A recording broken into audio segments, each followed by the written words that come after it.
Hello, good evening, everybody. You're welcome to this live stream. And my name is Engineer Ejuru, and I am the founder of MCS Initiative, which is Make Creators STEAM Initiative. STEAM meaning science, technology, engineering, arts, and mathematics. Okay, so we have MCS Team Initiative has actually um, been running a global initiative or a global opportunity for 21st century educators. Okay, so we are all 21st century educators, one way or the other, and we have to live up to our name. So today's class and today's webinar is going to be about artificial intelligence. Artificial intelligence. How can we use artificial intelligence and inculcate it into our work? How can we use artificial intelligence to make our work look better, to digitalize our work, to make our output more professional? So I know artificial intelligence is a little bit new to most of us that are educators, teachers, or you teach something, or you're in secondary education, primary education, or tertiary education. So before I go ahead, if you can hear me, could you type in the comment section and say hi? If you know you can hear me right now, type in the comment section and say hi so that I'm sure that I'm communicating. Type in the comment section and say hi. If you know you can hear me, I'll be happy to know. Oh, thank you. Hello, Brian. Thank you for joining. Okay. Can I get one more hi? I can see four people watching live right now. So if you can type something. Thank you, Suleiman Baturesh Shaib. Thank you for coming. Thank you very much. So I'm not going to waste our time further. We are going to um, hear about artificial intelligence. Okay, if this is your first time of hearing about artificial intelligence, you are at the right place. We have had about three classes, two classes on artificial intelligence, and Rome was not built in a day, so you cannot learn everything at once. So it's more like an introductory class telling you about AI, how AI came about, and the benefits of AI, and also the shortfalls of AI. There are things that it cannot do. Basically, from my understanding, artificial intelligence is empty. It's what you feed in that you get out of it. All right. It's not. We'll say it's not a know it all. Okay, that's why sometimes you have issues of expecting uh, your AI to give you a certain result, but you get the opposite result. So that's basically part of what we're going to talk about today, the ethical issues of AI. And I have here in the background, actually, I have engineer Vincent Christopher Nnaji. He is an AI enthusiast. He's a student of engineering and a future engineer, but he has achieved so many things that even engineers have not achieved. He has invented a lot of things, and he's so enthusiastic about artificial intelligence. And so he's going to give us some of the knowledge that he has about artificial intelligence. And after his discussion for just about 20 minutes or less, I'm going to talk about um, a platform that is coming up sometime next week that is a great opportunity for us as 21st century educators, a great opportunity for us to be on the global stage, to showcase our skill, to monetize our skill, to um, have the opportunity to earn and to utilize our skills.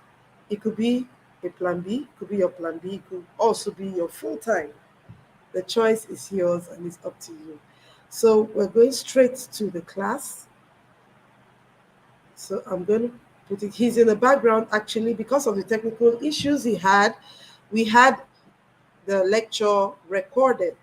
So if there's any question, you just type it on the comment section and then he will come up and answer it, and then we start right away. If you know you can hear exactly the video when once it starts to play.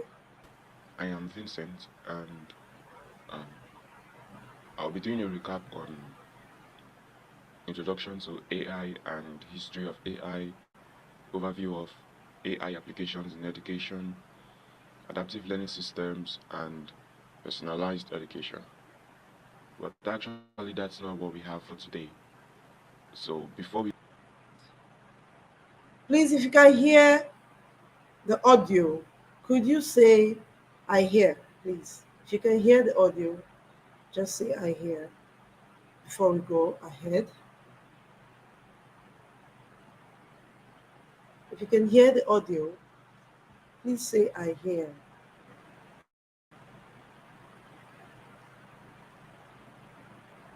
Thank you. Hello everyone, and welcome to today's live program. I am Vincent, and um, I'll be doing a recap on introduction to AI and history of AI, overview of AI applications in education, adaptive learning systems, and personalized education. But actually, that's not what we have for today. So, before we dive into our discussion on the ethical considerations in AI and the transformative impact of automated literature review, let's take a moment to recap the key insights from our journey so far. So, we began by defining artificial intelligence as the simulation of human intelligence in machines, delving into its significance in our lives. And fast forwarding through time, we explored the historical milestones and breakthroughs that have shaped the evolution of AI. In terms of education, we discovered how AI is reshaping traditional classrooms through personalized learning experiences. We also explored AI driven platforms, creating immersive and interactive educational landscapes. And of course, we discussed the role of AI as a virtual tutor, providing personalized guidance and feedback. Moving into adaptive learning, we delved deeper into how AI adapts contents um, based on real-time student performances, ultimately enhancing engagement and comprehension. We also discussed the tangible benefits of personalized education, including improved student outcomes and increased motivation. Now that we've revisited our journey through the introductory aspects of AI and its applications in education, we are well prepared to navigate the ethical landscape of AI and explore the revolutionary world of automated literature review. So, without further ado, let's delve into our next chapters: ethics in AI and automated literature review. Today, we dive into the ethical dimensions of artificial intelligence. As AI becomes an integral part of our lives, it's crucial to explore the ethical considerations that accompany these advancements. So, we begin with the challenges of algorithmic bias, where AI systems can unintentionally perpetuate or amplify existing biases. So, in case we are not really familiar with algorithmic biases, it actually refers to the systemic and unfair prejudice that can be embedded in algorithms used in decision-making processes. This bias can lead to discriminatory outcomes, particularly in areas such as hiring, lending, and law enforcement. It can result from various factors, including the data used to train the algorithms, the design of the algorithms themselves, and the context in which they are applied. So algorithmic bias can arise when historical data used in algorithms reflects societal biases, leading to biased predictions or recommendations.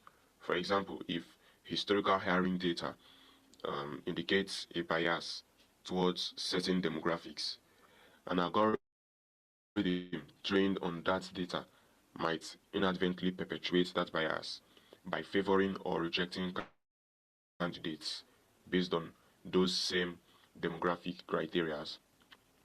So that is that for algorithmic biases. So now let's look at the privacy concern. Okay, we'll explore the ethical implications of AI regarding privacy and the responsible handling of personal data. So in case we don't know, um, for AI to actually serve very well and efficiently and up to um, desired outcome, it actually requires a very vast amount of data. I mean, a very large library. And in these libraries, it contains various data, including personal data, because for it to be able to mimic a human, it needs to actually know in depth of what a human would do in most cases, and then on the other hand, be able to replicate this kind of um, behaviors or thinking patterns. So the privacy concerns here is that AI systems are actually trained with very, very, very, very large data sets. And um, these can include and not limited to social media um, activities. So you can see that um, these these basically sorry whatever question or task your AI can perform is as a result that it has been trained on such kind of data. So if you're asking it to recommend a a soup for you or a recipe on how to make a particular food or bake some cookie or a cake, and it actually can answer you, it means that it has been trained on such kind of data. So that's what we talk about in terms of privacy concern. Now, there's also an issue of transparency and accountability.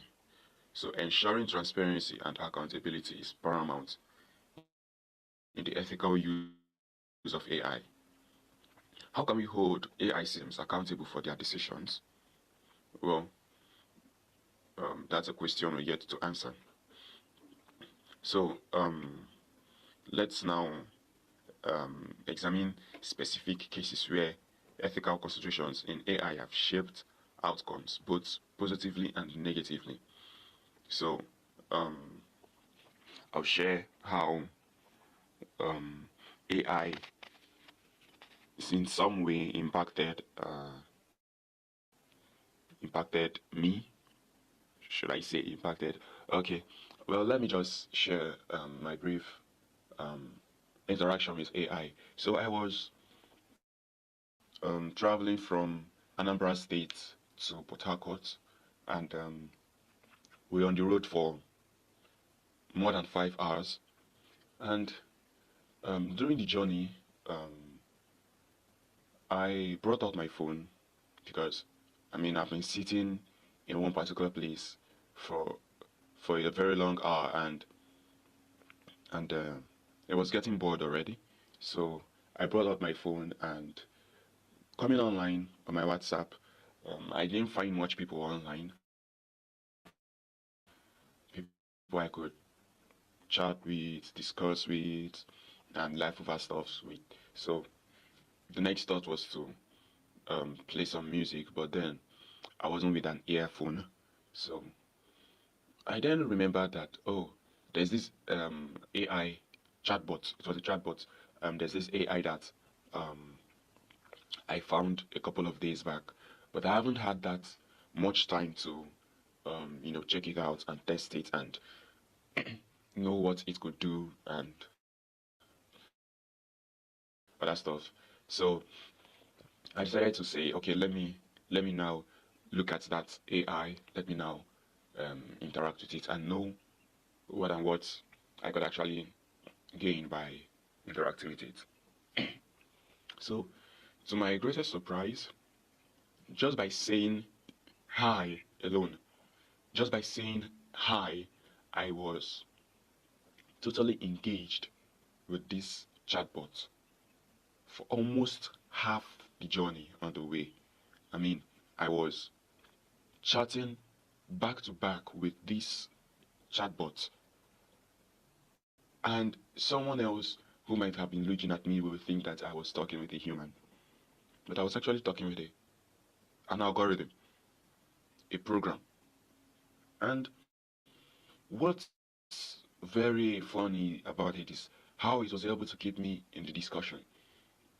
So when I raise questions, I try to play smart on it, and it will be like, no, this is what you mean, and this is what you mean. And I'm like, wow. We even played riddles on jokes. And then I asked it some strong riddles, which I knew that um, many humans wouldn't even get the right answer. But it was able to answer me with full conviction and telling me reasons why its answers are correct. And when at the end of the day, I then reasoned to myself that, wow, okay, so for almost half the journey, basically 2 hours plus, until I got to the park, I was chatting, but with a robot, with an AI. I mean, if I had spent that time chatting with a real human, perhaps our relationship would have grown stronger, our connection would have grown stronger. But then I was talking with an AI. So, I mean, these systems, if they're getting so smart like this, to an extent where I wouldn't even need to talk to a human, I'll just pull up my phone or a laptop or whatever device I could use to interact with it and begin a conversation. And what's funny about this is that it knows somehow, how to keep you in the conversation. I mean, it's very interactive. It knows how to keep someone engaged in a conversation. So, that's what I experienced that day.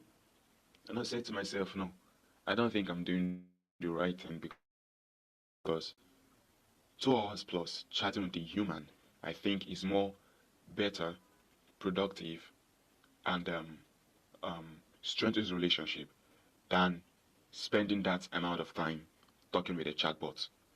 So, how can we mitigate the ethical challenges? Now, this is another question. How can we mitigate ethical challenges? So, um, if we know by now, or if we didn't know by now, it's a good thing that we're on this program. So I'll just be saying it. If you don't know, um, it's good we're in this program, and if you know, um, you can also share your insights in the comment section. So there are actually steps that are being taken to mitigate the ethical challenges. Okay, so in schools, for instance, schools abroad that I'm sure of, they um, have a system for submitting assignments. So basically, what the teachers do is that they don't require you to submit your assignments um, via email anymore.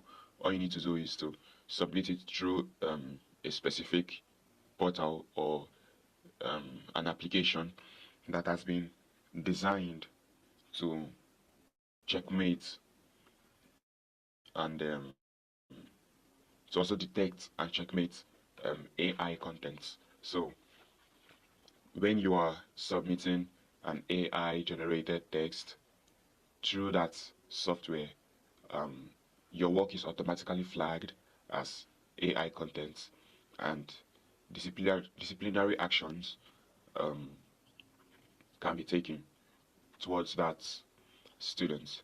And there are also many AI content detectors. Okay, so it's more like a cat and mouse game where the the AI detectors are chasing the AI contents. So, and the cat is actually good at doing what it does. So, catching these AI contents. So, that's a way. That's a way to mitigate um, these ethical challenges, because whereby in your firm or your organization or in your class, you have stated that there should be no use of AI to do a certain task, and then you also have a way to verify that an AI was not used to perform that task. I think it's one of the ways that um, we could reduce the the um, the misuse of AI. So the truth of the matter is that AI or no AI, whoever was going to cheat before was still going to cheat. So um, the coming of AI only made the cheating a lot easier. But then whoever was cheating before, or whoever would have cheated before, even without AI, with AI was still going to cheat. Okay, so having the systems to, you know, track and checkmate any AI content is a very good way that I see that um, the misuse of AI can be reduced. So um, before we move on, I'd like to hear your thoughts and questions on the ethical considerations in AI.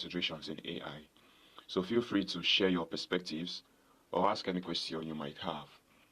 Okay. Shifting gears, let's explore how AI is transforming the landscape of literature review in research. Automated literature review is not just a time saver, but a game changer for researchers.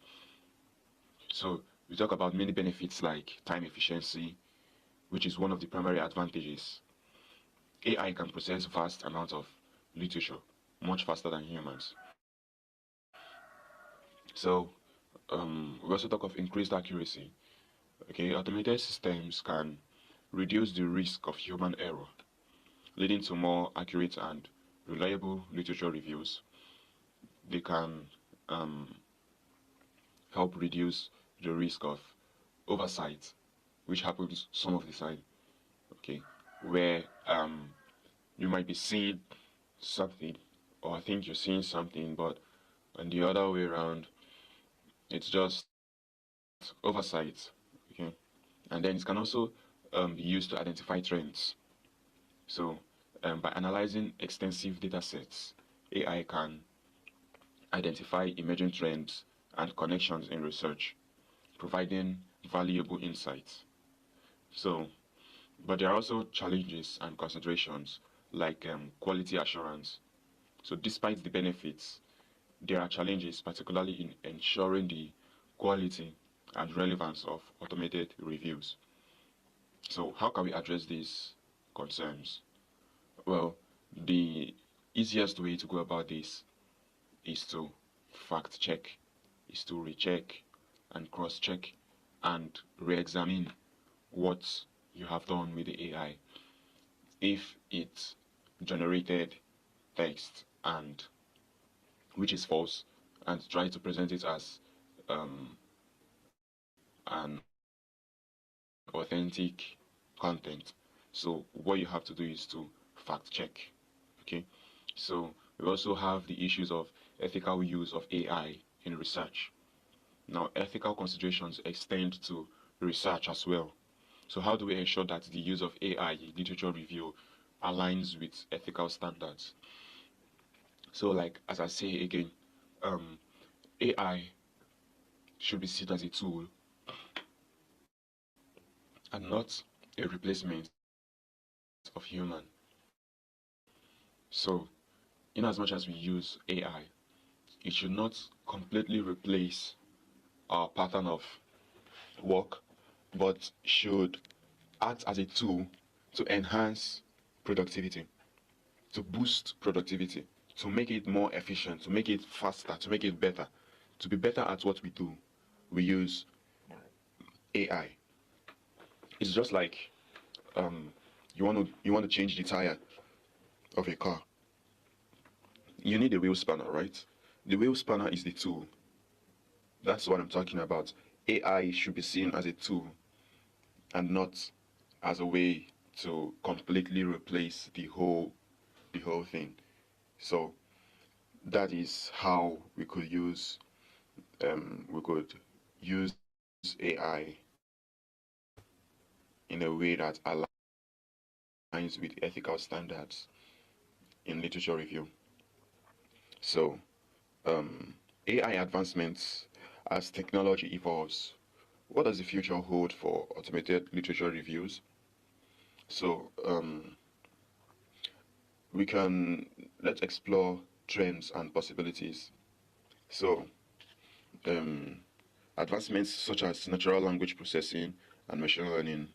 Okay, um, there are there are actually databases where we use AI to to find documents.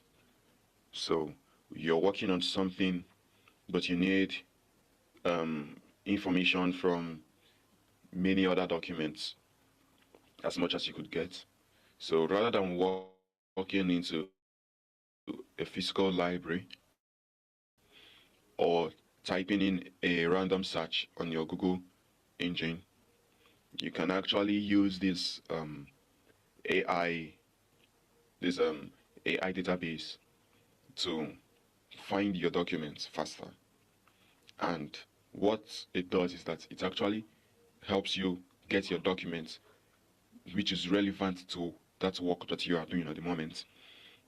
So you can see that these advancements, they are very helpful, because something that would take you probably a whole day, maybe two, maybe three, maybe even a week, you can actually spend um, a couple of hours working on these things.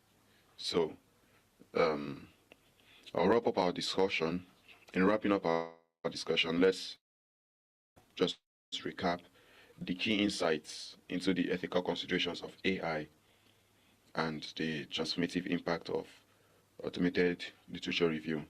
So, the ethical considerations, we talk about the algorithmic bias, the privacy concerns, transparency and accountability, and then we also have mitigation strategies, like using the ethical frameworks, education and awareness.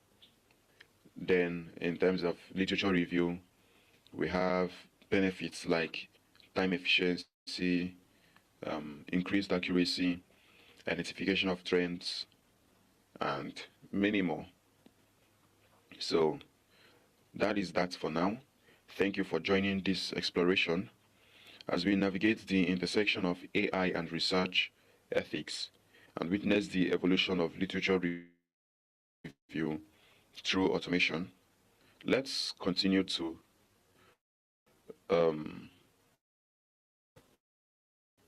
minutes ahead. Thank you very much for your time. Um, I'll be speaking to how we could use AI to earn more.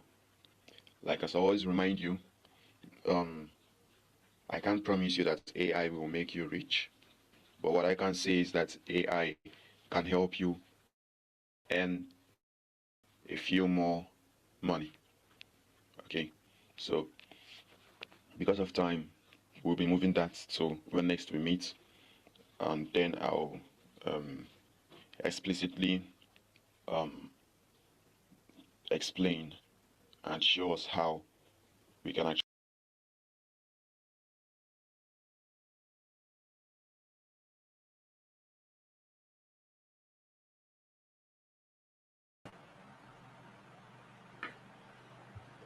Hello, hello, hello. That was really, really, really interesting and exciting. Really interesting. Okay. I learned so much. I learned so, so, so much. So today's what he actually talked about was the ethical landscape, the ethical landscape of AI. That means the things, the concerns, the issues that we might not be aware of in using artificial intelligence. Then also the benefits of AI for literature review.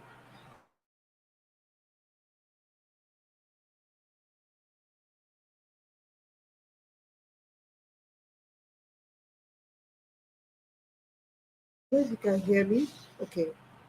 I've been able to use it just a few, just about maybe four for my literature review, and it has been quite interesting. Although the issues that we may have in the AI is that sometimes some of these AI apps may not have access to some of the literature. Okay, so you may ask the chat bot to provide references for you for certain topics, and then it will just come up with an answer saying that I do not have access to reference for so so and so topic, and then you're stuck. So what you do, sometimes you can make it easier by going to Google Scholar, going to search for those references that you think will help your work, getting the abstracts or getting whatever, and then taking it to the AI to help you to analyze. Okay, so AI can help you to analyze. Some people just will just tell the AI, write a full paper for me, and then you don't get what exactly you want. So these are some of the issues. And then he talked about hiring. He said um, it can be used positively in hiring because now they just key in the demographics, whatever they want the selection process to be. So now it is reducing the time that you, the establishment has to start recruiting people. Okay, so once they feed in the CVs through the AI program, it just fishes out what it does not want. But there's also a problem because it could fish out important, you know, important and necessary data, which might be useful. Okay, so those are the issues. Those are the ethical issues. He also talked about lending. Lending. Then he said, how do we mitigate these ethical issues?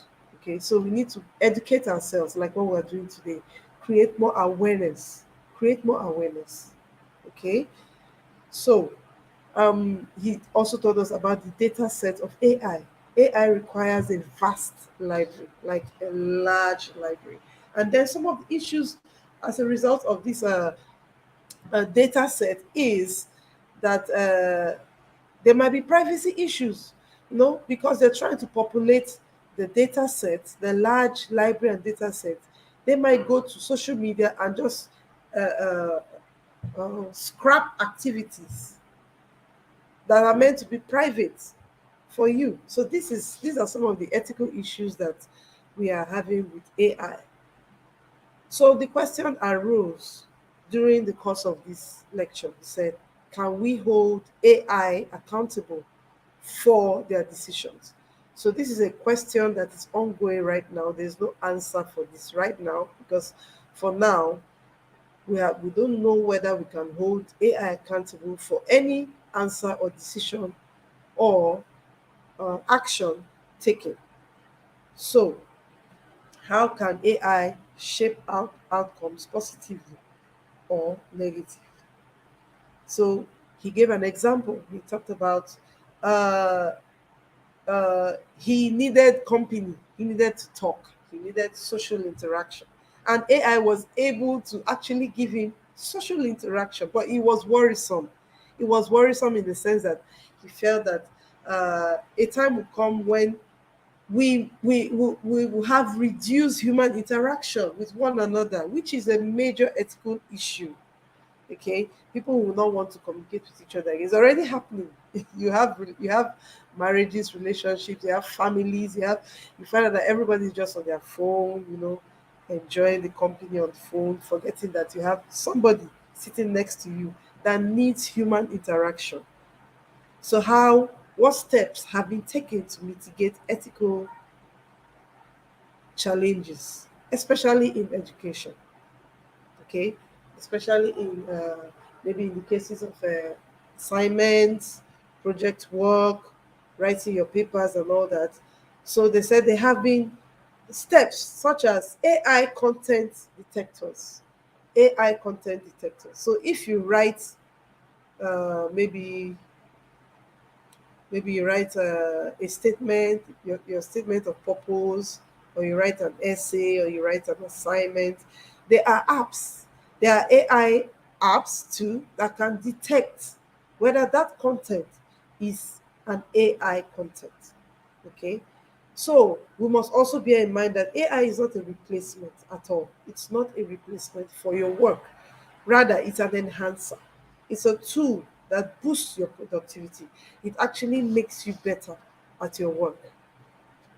Okay. So this is actually the summary of everything that we have today. So if you look at the chat, I shared some AI apps. I actually have a vast amount of resources, AI softwares and resources, apps that we can use. Okay, so I just shared three of them. We have ChatGPT, which we all know about. We have a website, Bling website for creating AI generated images. So this website is is actually a website that you can use to create AI generated images. What's the purpose of these images? You can use them for your website to create a website. You need a professional looking image, and you're not a graphic artist.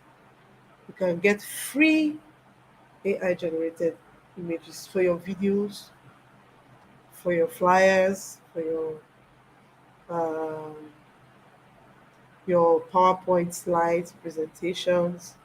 Canva app is very, very nice. Canva app, it can help to generate images, can convert text to speech, and also gives you unique professional quality designs. And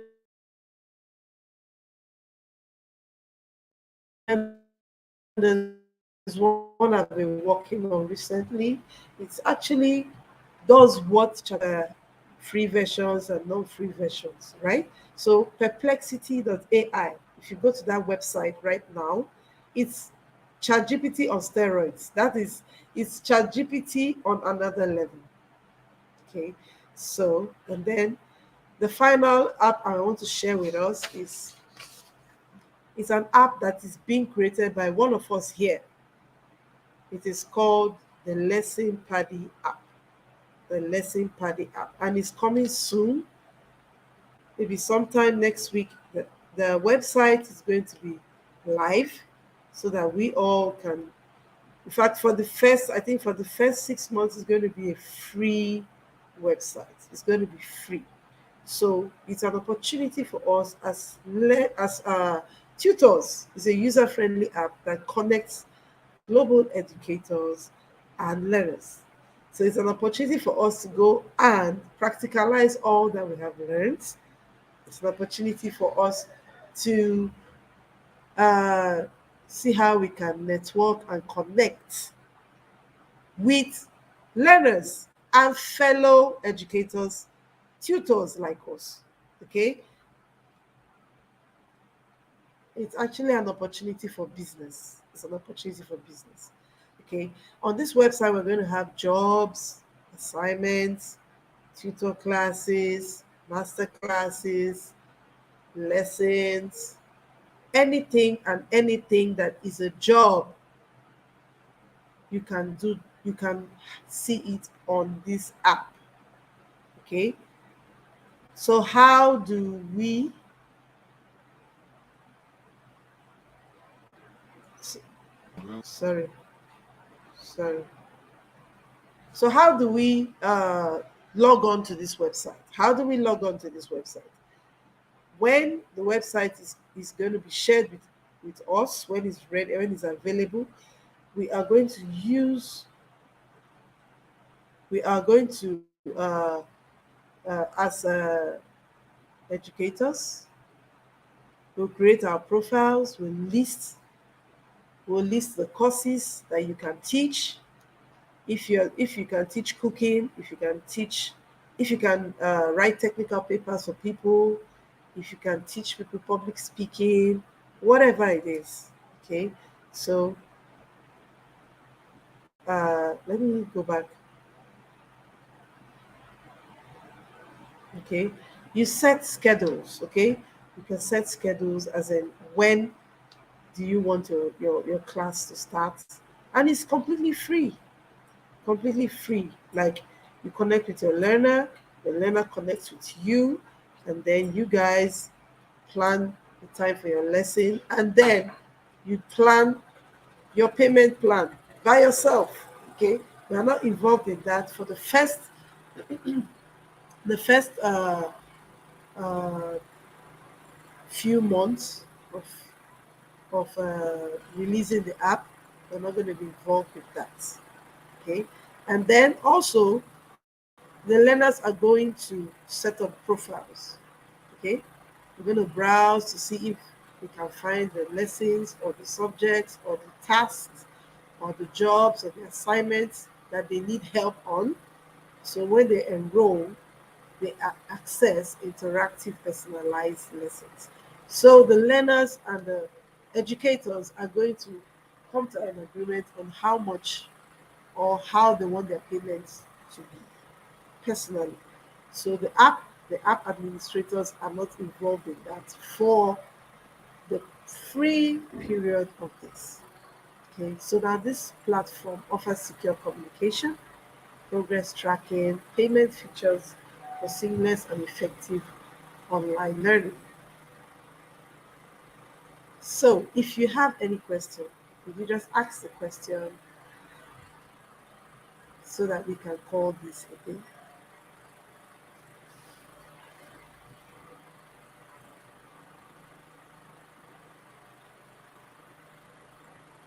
So that we can call this a day.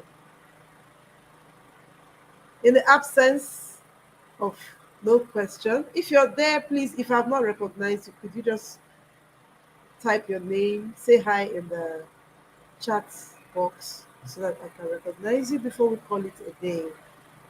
I want to say thank you for coming, thank you for listening. If you have any questions, you can send me a DM, a direct message, and I'll answer your question. We also have a YouTube class which I'm taking specially.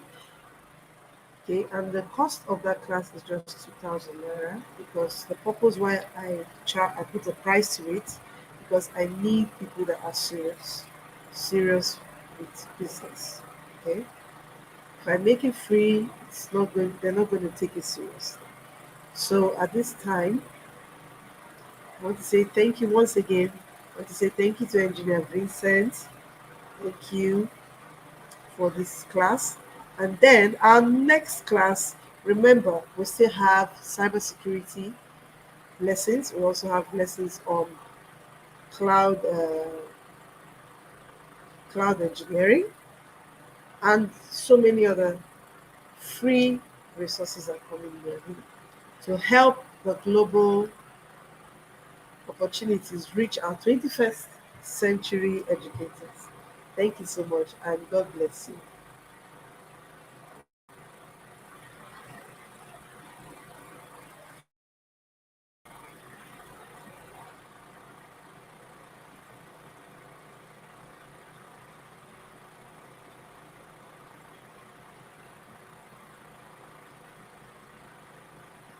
Bye.